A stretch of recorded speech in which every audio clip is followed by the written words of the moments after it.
There is a particular kind of dread that belongs exclusively to the house next door. Not the wilderness. Not the stranger on the street. The structure that shares your fence line, your property boundary, the ambient noise of your daily life. The building whose lights you can see from your kitchen window without trying. Proximity is supposed to mean safety, the comfort of neighbors, of people close enough to hear you if something goes wrong. What these 7 accounts share is the discovery that proximity works in both directions. That whatever is next door is also close enough to watch you, to learn your schedule, to understand, through the ordinary transparency of suburban life, everything about how you live. A woman in a quiet Ohio subdivision noticed that the house beside hers, vacant for 8 months, listed unoccupied, had a light on in the upstairs bedroom. Not every night. Specific nights. The same nights she was home alone. She documented it for 3 weeks before she called anyone. By then the pattern was undeniable. A man in a Portland row house began finding objects on his front step. Small things, ordinary things, but his things. Items from inside his home, left on his doorstep overnight as if returned. His neighbor of 4 years, when confronted, had no explanation. The neighbor had been watching him. For how long and from where has never been established. And the last one. A family in rural Tennessee moved into a farmhouse on a 2-property road. Themselves on one side, a single neighboring property on the other. The neighboring family was friendly. Warm even. The kind of neighbors that city people moving to the country hope to find. 11 months into the arrangement, the family discovered something in the neighboring property's barn that recontextualized every interaction they had ever had with the people next door. They moved out within the week. They have never described what they found in the barn. 7 houses. 7 neighborhoods. 7 people who assumed that knowing who lived next door meant knowing what lived next door. The house next door was not what it appeared. It rarely is. The house at 14 Callaway Drive had been vacant for 8 months when Diane started noticing the light. She was 44, a school administrator, living alone in the 2-story colonial she had bought with her ex-husband 7 years prior and kept in the divorce with the determined practicality of a woman who had decided the house was hers and intended to keep it. She knew her neighborhood. She knew her street. She knew the house next door. Number 14, 3 bedrooms, a detached garage, a for sale sign that had been out front since early spring, the way you know any adjacent property, not intimately but with the peripheral familiarity of something always in your field of view. The listing had been active for 8 months. No offers. The market in that subdivision was slow and the house needed work, and the previous owners had moved for a job relocation and left it in the care of a real estate agency that sent someone by every few weeks to check on it. The light was in the upstairs right window. The window that faced directly into Diane's kitchen. She noticed it first on a Tuesday in October at 10:30 p.m. She was washing dishes, looking through her kitchen window in the incidental way that people look through windows above their sink, and the window at 14 Callaway was lit. Warm light, the amber quality of a lamp rather than an overhead fixture. On in a house that was supposed to be empty. She assumed a showing had run late. She assumed the real estate agent had forgotten to turn it off. She noted it and moved on. She noticed it the following Thursday. Same window. Same warm lamp quality. Same time. She checked because she had been aware enough to look at the clock. 10:30 p.m. She began to pay attention. Over the following 3 weeks she documented it. Not obsessively, she was a practical woman and she kept the documentation as simple as a note in her phone. Date, time, duration. Over 3 weeks the light appeared 11 times. Every single appearance was on a night she was home alone. Not every night she was home. She was home most nights. The light appeared only on the nights she was home without company, without a friend visiting, without her daughter sleeping over, without another car in her driveway. On those nights dark. On the nights she was alone, the lamp in the upstairs window of the vacant house came on at approximately 10:30 p.m. and went off between midnight and 1 a.m. She called the real estate agency. They sent someone to check the property the following day. No evidence of entry, no lights left on, the electrical panel confirmed to be in normal standby state. No explanation. She called them again after the next appearance. They sent someone again. Nothing. On the fourth call, the agent she spoke to was quiet for a moment. Then she said, "You're not the first person who has called about that house." Diane asked who else had called. The agent said the previous listing agent, the one who had handled the property before the current agency took it over, had received similar calls from the neighbors on the other side. A year ago. Before the house had even been listed. Before it had been vacant. Diane asked what the neighbors on the other side had reported. The agent said, "A light in the upstairs right window." On nights when the family who lived there said they hadn't been home. The house had been occupied then. A family of 4. And the light in the upstairs right window had been appearing on nights the family was out. Someone had been in that house while the family was away. Someone had been in it since. Diane installed a camera facing number 14's upstairs window. She captured the light appearing 11 more times over the following month. The footage showed the window from the exterior, the warm light behind the glass, the occasional shift of shadow that could have been movement inside the room. On one recording at 11:47 p.m., a shape appears at the window. Briefly. The silhouette of a figure looking out. Looking in the direction of Diane's kitchen window. She submitted the footage to the police. They visited the property. They found no one inside. They found, in the upstairs right bedroom, a folding chair positioned in the center of the room. Facing the window. Facing Diane's house. A folding chair that the real estate agency confirmed was not theirs and that had not been in the property during any of their check visits. Someone had furnished the empty room with one item. A seat to sit in. Facing the window that faced her kitchen. The house sold 4 months later. Diane introduced herself to the new owners. She told them nothing about the folding chair. She has thought about this decision since. She is not certain it was the right one. The first object appeared on a Monday morning in March. A coffee mug on Ryan's front step that he recognized as his own before he had processed what he was looking at. He was 31, working remotely from a Portland row house that he shared a wall with on the left and a narrow alley gap with on the right. The row house on the right, the alley side, was occupied by a man named Gerald who had lived there for 4 years, who Ryan knew by name and wave in the occasional exchange at the recycling bins, and who presented, in every available respect, as a perfectly ordinary neighbor. The mug was one he used regularly. He had noted its absence 2 days prior, had assumed he had left it somewhere in the house and not found it yet. It was on his front step at 7:15 a.m. when he opened the door, handle toward him as if placed there to be found. He picked it up. He took it inside.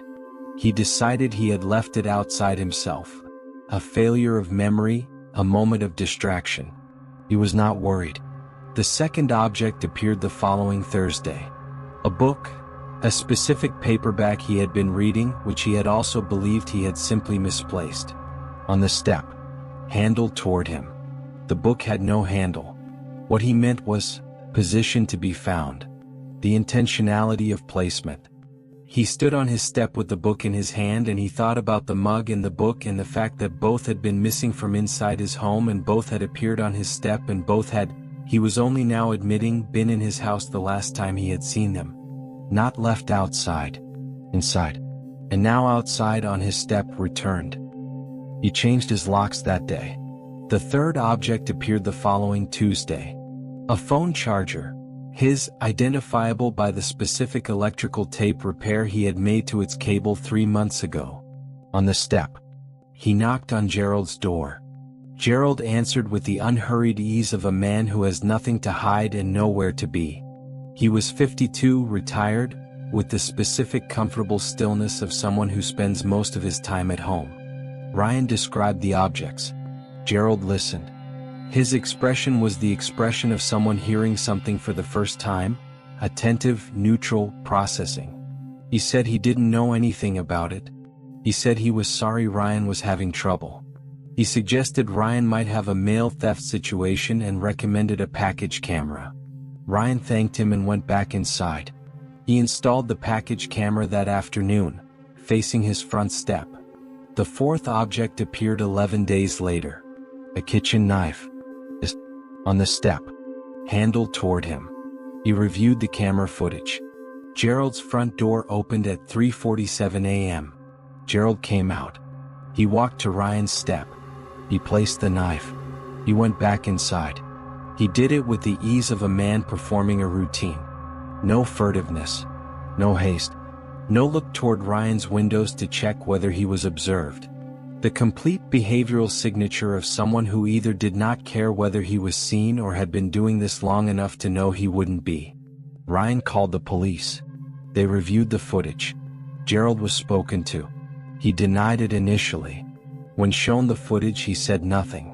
What he said when he finally spoke, the detail that Ryan was told by the responding officer and that he has been unable to stop thinking about since, was not a denial and not an explanation. Gerald looked at the footage and he said, "I was just returning them." Returning them. As if he had borrowed these items. As if some understood arrangement existed between them in which Gerald had access to Ryan's home and its contents. As if Ryan had simply not been aware of the arrangement. Ryan did not ask how long Gerald had been entering his home. He decided at that moment that he did not want the number. He moved out within 2 months. He has not had contact with Gerald since. He rents now in a building with a doorman and a camera in every corridor. He has not lost a single item since. The neighborhood in suburban Cincinnati was the kind of street that people describe as quiet, the word that means, specifically, that nothing has happened there yet. Mara had lived on it for 9 years, in a brick 4-bedroom that she had raised her 2 children in and that she knew by now, the way you know a place that has held a decade of your life. She knew her neighbors with the 9-year depth of accumulated ordinary interaction. She knew who walked their dog at what time. She knew which households fought and which didn't, and which kept the specific maintained silence of people who had made their peace with each other's presence. Her neighbor to the left, a man named Howard, widowed, mid-70s, had been on the street for 23 years. She had known him for 9 of them. He brought her cookies at Christmas. He had helped her find her daughter's cat twice. He was the kind of neighbor that makes a street feel like something more than adjacent property. In January, Howard went into assisted living. His house went dark. His daughter handled the transition from out of state, visiting twice, clearing the most necessary items, placing the property in the hands of a management company that would maintain it until a sale could be arranged. Mara had waved to the daughter. She had told her Howard's was a good house and she hoped it would sell quickly. She had meant both things. The house was empty. For 3 weeks, it was empty in the ordinary way. Dark windows, still driveway, the quiet accumulation of unretrieved mail that prompted Mara to call the management company to arrange a redirect. In the 4th week, she heard Howard's television. Not loudly. Not clearly. The specific muffled transmission of a television through a shared wall. She and Howard shared a property line, not a wall, but the houses were close enough that on still nights she had occasionally heard his television in warm weather months when both their windows were open. It was January. Both windows were closed. She heard it 3 nights in a row. The same hour, between 9 and 10 p.m. The specific audio quality of a television in an empty room, without the ambient absorption of furniture and people and the occupied life of a house. She called the management company on the 4th day. She described what she had been hearing. The property manager told her the house had been inspected the previous week and was confirmed empty. He told her he would schedule a follow-up inspection. The inspection confirmed nothing unusual. No entry, no evidence of occupation, all systems in standby. That night at 9:15 p.m. she heard the television. She went outside. She walked to Howard's front door. She stood on his porch and she listened. The television was inside. Clearly audible from the front door. The specific mixture of voices and music that she recognized after a moment, as the game show that Howard had watched every weeknight for as long as she had known him. His program. His channel. She called the police for a welfare check. Not because she believed there was a person inside, because she didn't know what she believed and wanted a professional presence. The officers entered with the management company's key. The television was off. The house was empty. The television was not warm. An officer checked the set. Cold as if it had not been used. But it had been audible from the front door 30 seconds earlier. She had heard it, and the officers had heard her describe it, and the house they entered was silent. What the officers found, the thing that is the detail Mara cannot organize into any explanation that satisfies her, was in the living room. Howard's chair, a recliner that his daughter had been unable to donate in time for the first clearance visit and had left for a later trip, was in the reclined position. The management company's records showed the chair had been in the upright position during the previous week's inspection. Something had been sitting in Howard's chair, watching Howard's program. In Howard's empty house. The chair was collected the following morning. The daughter, when Mara called her, was quiet for a long time. Then she said he loved that show. He never missed it. Mara has not described this to the daughter. She has decided Howard can have his program. Whatever is left of Howard. Whatever comes home in the evening to sit in the place that was his and watch the thing he loved. She leaves her light on until 10 p.m. now. The hour he always turned his off. A small courtesy for a good neighbor. The apartment above Nina's had been occupied by the same tenant since before she moved in.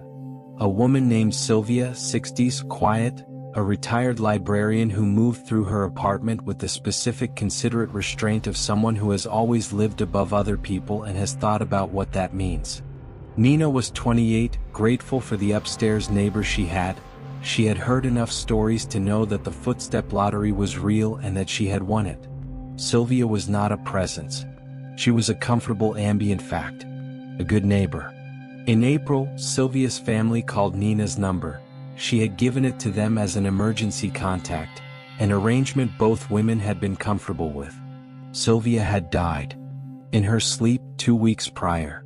The family had been notified, had come, had cleared the apartment and handled the arrangements. They were calling to let Nina know and to thank her for being a kind neighbor to their mother. 2 weeks prior. Nina thanked them. She ended the call. She sat in her apartment and she performed a specific act of retrospective accounting. 2 weeks prior was April 8th.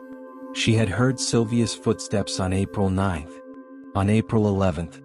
On April 14th and 16th. The comfortable, considerate, soft-souled transit of a woman who had always been aware she was walking above someone.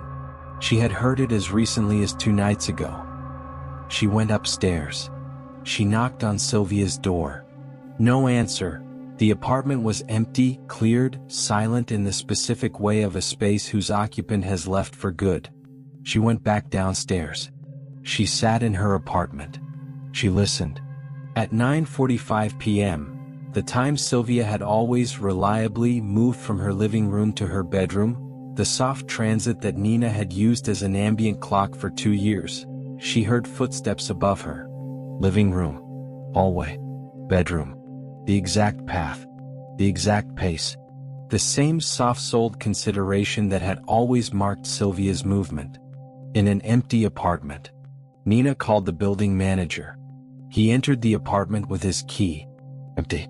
He walked every room. He found nothing. When he walked through the apartment, Nina stood below and listened.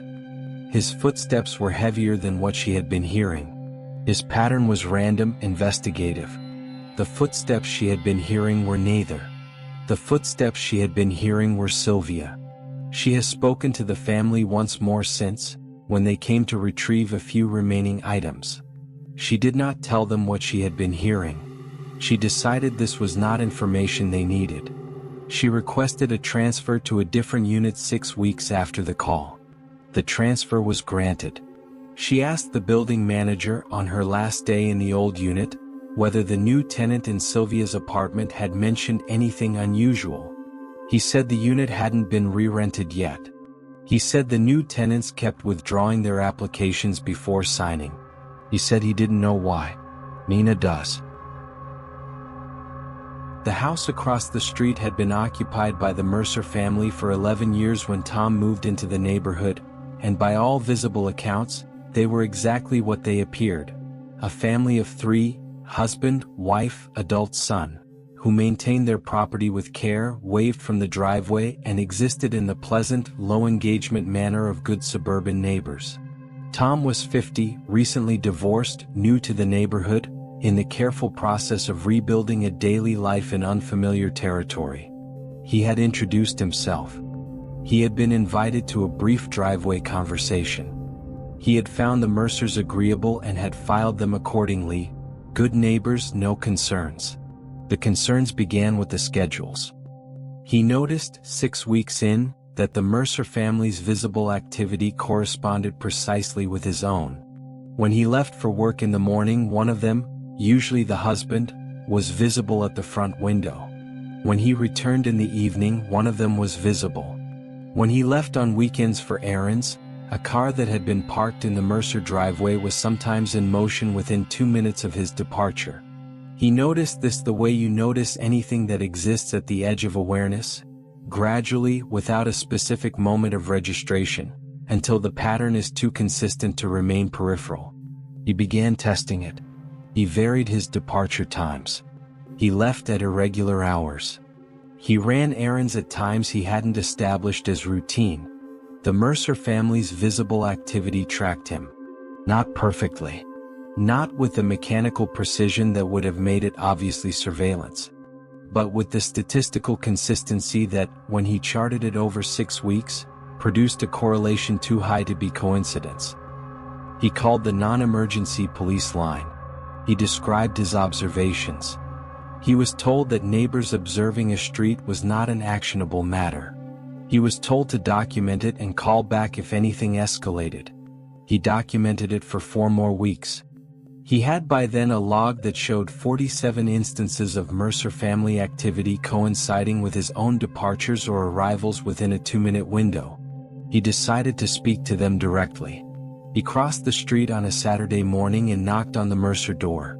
The husband answered with the same agreeable expression he had always presented. Tom described what he had observed. He framed it as calmly and directly as he was able. The husband listened. He nodded slowly. He said, "We like to keep an eye on the street. This is a neighborhood watch area." Tom asked if the neighborhood watch tracked individual residents' schedules. The husband said, "We like to know what's normal, so we can identify what isn't." Tom asked how long they had been watching. The husband said, "Since you moved in. We watch everyone who moves in." He said it without self-consciousness. Without the flinch of someone who recognizes they have said something that should not be said. As if it were a reasonable answer. As if Tom were the one who had misunderstood something. Tom thanked him and went home. He called the police non-emergency line with the direct quote. He was told again that neighbors watching a street was not actionable. He sold the house 8 months after buying it. He took the loss without hesitation. He has thought in the time since about the husband's phrasing. We watch everyone who moves in. Present tense. Not past, not we watched you when you arrived and now you're established. Present. They are still watching. Whoever moved in after Tom is under that same attention from that same front window, and almost certainly does not know it. Tom has considered whether to do something about this. He has not yet decided. The duplex in New Orleans' Bywater neighborhood had 2 units, ground floor and upper, and a shared courtyard behind it that both tenants accessed through separate gates. The arrangement was functional. The gates created a boundary. The boundary was supposed to provide the residents of each unit with the necessary illusion of separate space. Celeste, 25, had rented the upper unit for 7 months when the boundary stopped working.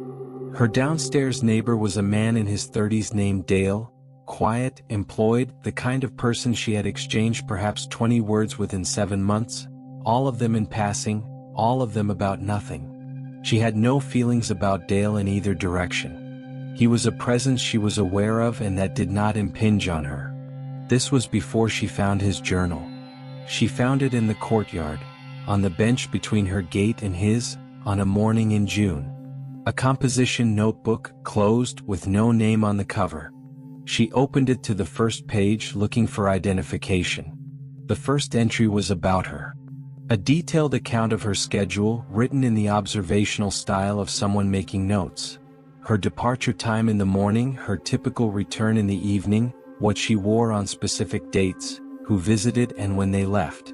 Written in the third person, in Dale's handwriting, she had seen a note he had left on the courtyard table once about shared bin maintenance, and the handwriting was his. The entries went back to her move-in date. 7 months of entries. Every day. She stood in the courtyard with the notebook open and she read for long enough to understand the scope of what she was holding. The systematic, daily documentation of her life by a person who lived 20 feet below her and had, for 7 months, observed her from the courtyard, from his windows, from the positions within the shared space that gave him access to the pattern of her days. He had noted the nights she stayed up late from the light in her upper window. He had noted what music she played from what he could hear through the courtyard.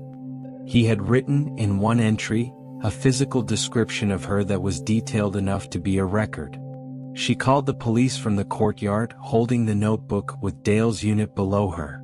They came. They spoke to Dale. He claimed the notebook was a writing exercise, that Celeste was a fictional character he had been developing. The handwriting was his, he confirmed, but the content was invented. The police told Celeste that without evidence of threats, the notebook was not grounds for arrest. They told her it could be used to support a restraining order application. The detail that the police noted in their report, the detail that was not in the journal itself but that Celeste described to them and that they included, was the entry she had found when she turned to the final page of filled entries. It was from 2 days prior. It described her finding the notebook. In detail. In the courtyard. On the bench. The entry was written 2 days before she found it, describing an event that had not yet happened. Describing her finding it. Her reaction. The specific way she stood when she read it. As if he had placed it there intentionally. As if the finding was not an accident. As if he had left it for her to find, and had already written how it would go. Celeste moved out that week. She has the restraining order.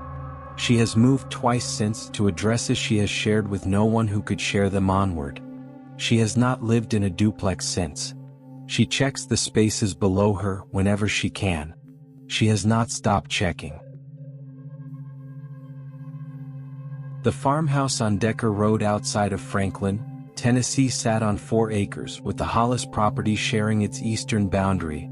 Another farmhouse, 50 yards of open field between them, a fence line maintained by both families with the collaborative care of people who understand that good borders make good neighbors. Kyle and Sarah had moved from Nashville with their 2 daughters in March, deliberate in their choice of the rural life, in the particular desire for space and quiet that parents of young children develop when the city stops feeling like it fits. The Hollis family, Warren and June, mid-50s, no children at home, had come over within the week. Had brought food. Had offered the accumulated knowledge of people who had been on that road for 20 years and understood it in ways a new family wouldn't. They had become, across 11 months, the neighbors that Kyle and Sarah had hoped for. Dinners exchanged. Equipment borrowed and returned. The easy, practical friendship of adjacent properties in a rural community. In February, 11 months after the move, Kyle went to the Hollis barn. He had been asked. Warren had mentioned a tractor attachment that Kyle could borrow for a land clearing project, and had told him to come by any morning and grab it from the barn. No need to knock. Kyle had been meaning to for 2 weeks. On a Tuesday morning while Sarah took the girls to school, he walked the fence line to the Hollis property and went to the barn. The barn was unlocked. He went in. He found the attachment where Warren had said it would be, in the barn's south corner, and he found it quickly, and he should have been in and out in 5 minutes. He was in the barn for 22 minutes. He has never described in full what he found. He has described its outline, the nature of what it was, without the specifics. What I can tell you is what he has shared with the two people outside his marriage. He has told that the barn held a collection of materials that documented his family specifically, his daughters, his wife, himself, in a quantity and depth of organization that indicated this had not begun when they moved in, that it had the structure of something that had been prepared for them, that someone had known before they arrived that they were coming. He walked back to his house. He called Sarah before she returned from the school run. He told her to take the girls to her mother's in Nashville. He told her to do it without coming home first. He told her he would explain when he got there. He called the police from his kitchen. He brought them to the barn. He showed them what he had found. The Hollises were not at their property.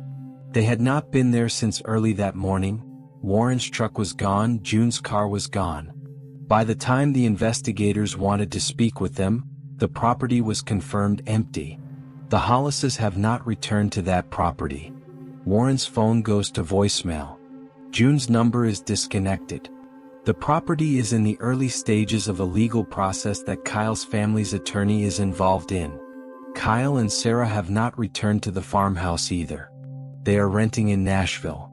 The property on Decker Road is listed with an agent.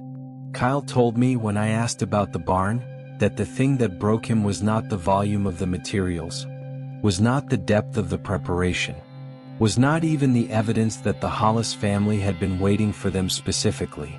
It was the warmth they had shown, the dinners, the borrowed equipment, the 20 years of good neighbor knowledge shared freely and generously across 11 months, the performance of it, the absolute, sustained, seamless performance of people who had never been what they appeared. He said they were perfect. For 11 months they were perfect. That's not improvisation. That's practice. He paused. They've done this before, he said. Whoever we were, whoever moved into that farmhouse, we weren't the first. The barn's materials have been examined. Nothing in them has indicated a previous family. Nothing in them has indicated what the Hollis family intended or when they intended it. Nothing has indicated why. Kyle has the question and no answer, and enough sense to understand that the answer, if it exists, is somewhere in the 20 years the Hollises were on that road before his family arrived. Waiting. Learning how to be the neighbors you hope for, so that when the right people came, they would never think to look in the barn. 7 houses. 7 neighbors. 7 properties that shared a fence line or a wall or a street with people who had, in various ways and with various depths of intention, built a relationship with the space next to them that the people occupying that space did not understand. A folding chair facing a window in a house that was supposed to be empty. Items returned to a doorstep by a man who had made himself at home in his neighbor's house long before he was invited. A retired librarian's footsteps in an apartment cleared 2 weeks after her death. A family across the street who had never stopped watching and had never pretended otherwise. A notebook that described its own discovery 2 days before the discovery occurred. The sound of a dead man's television program in a dead man's chair in a house that had been locked for a month. And a barn full of materials collected by neighbors who had been waiting for a specific family, with a warmth so practiced and sustained that 11 months passed before anyone thought to look. The proximity that is supposed to protect you is the same proximity that allows this. The neighbor who can hear you if you call for help is also close enough to have learned your schedule, your habits, your patterns, the texture of your daily life as observed from the other side of a fence that you assumed was a sufficient boundary. It is not a boundary. It is a shared edge. And what lives on the other side of a shared edge has always known more about you than you know about it. Look at the house next door. Really look at it. Consider how long it has been looking back. If this unsettled you, you're not alone.